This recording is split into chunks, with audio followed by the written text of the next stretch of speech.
Vous êtes prête à lancer votre marque? Presque? Ok. Donc là, le but de cette table ronde, en fait, c'est d'aller un peu plus loin. Vous avez eu les bases, en fait, pour lancer votre marque. Et maintenant, on va se dire, ok, quels sont les facteurs sur lesquels vous devez insister? Quelles sont les tendances sur lesquelles vous devez insister pour que votre marque marche? Donc là, on a 5 personnes qui se sont lancées soit dans l'épicerie africaine, de manière générale, mais soit dans la distribution, soit dans le produit. Et ils vont vous donner un retour d'expérience, justement, pour que vous puissiez savoir, ok, je lance une marque d'épices, on va rester sur les épices, et comment est-ce que je fais pour intégrer, par exemple, Bao? Comment est-ce que je fais pour intégrer la grande distribution? Comment est-ce que je fais pour vendre énormément de produits? Sur quelle tendance je vais? Est-ce que je dois faire un produit, bon, pour les épices, on va dire peut-être du bio ou pas? Est-ce que ça vend vraiment? Est-ce que je dois faire de l'épicerie fine ou pas? Est-ce que ça vend vraiment? Donc c'est de ça qu'on va parler aujourd'hui. Pour commencer, je vais passer le micro à chaque personne. Je vais leur demander de se présenter rapidement, malheureusement, donner un peu leur origine, donc d'où ils viennent, le background, parce que ça peut aussi vous permettre de vous projeter sur le type de background que vous avez en face de vous, et une description de l'entreprise. On commence par qui? Qui a le micro à côté? Haïti, go. Oui, ok, bonjour à tous. Merci. Juste, désolé, je t'arrête, mais ce que j'ai oublié de rajouter, c'est qu'est-ce que, selon toi, le succès d'un produit alimentaire? Parce que c'est de ça qu'on parle. Comment est-ce que toi, tu définis aussi le succès d'un produit alimentaire? Donc, tu te présentes et tu donnes un peu ton prisme par rapport à ça. Ok, patron. Donc, bonjour à tous. Je m'appelle Haïté Achavon. Je suis togolais. Et donc, je suis bonjour, le fondateur de Arwen Oussarl. Donc, c'est une société, ça veut dire de chez nous, une société qui produit donc Africube.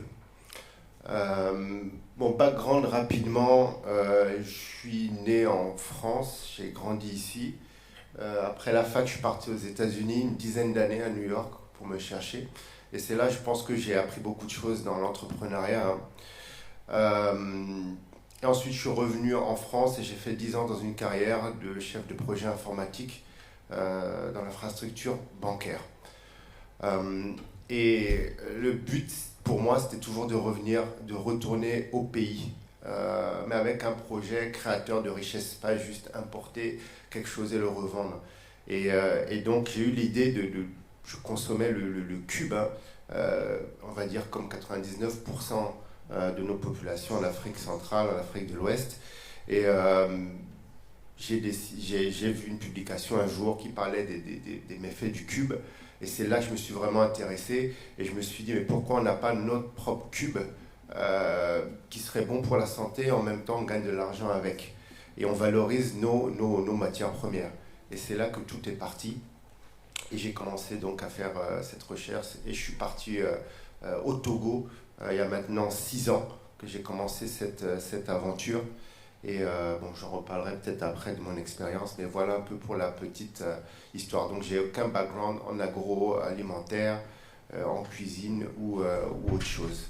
Voilà, je suis juste un entrepreneur. Et donc, pour répondre à ta question, je pense que Femi, elle a tout dit. Hein. Elle a tout dit. Hein. Le succès, c'est tout ce dont on a parlé en démarrant d'abord avec comment dire, le business plan. Prendre son temps et à la fin, ce que je dirais aussi, je vais le dire d'une autre manière, mais pour moi c'est le marché qui décide. À la fin, tu peux avoir ta passion, tu penses que tu as inventé l'eau chaude, tu as une super idée, mais à la fin c'est le marché qui décide. Donc voilà, merci beaucoup.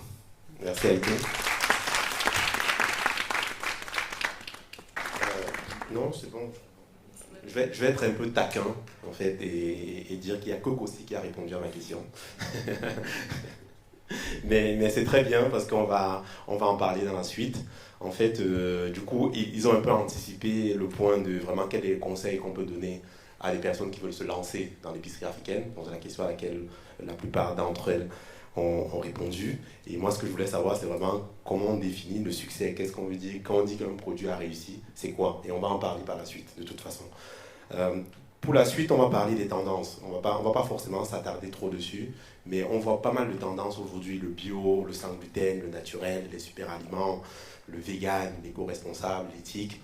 Et je voulais qu'on en parle un peu, pour que vous sachiez un peu, si vous devez lancer votre marque, est-ce que vous devez suivre une de ces tendances-là? Est-ce que ça vend vraiment? Parce qu'on revient sur derrière, est-ce que ça vend vraiment ou est-ce que finalement c'est juste pour la notoriété, pour apparaître dans les médias, mais après derrière en fait on en galère quoi. Donc je vais vous poser la question et pour le coup celui qui veut prendre la parole le fait. On a pas mal de tendances aujourd'hui. D'après vous, est-ce qu'il y a des tendances fortes, notamment pour l'épicerie africaine ou l'épicerie fine africaine, sur lesquelles vous conseillez notre audience d'y aller, ou finalement tout ça pour vous, dans le segment de l'épicerie africaine,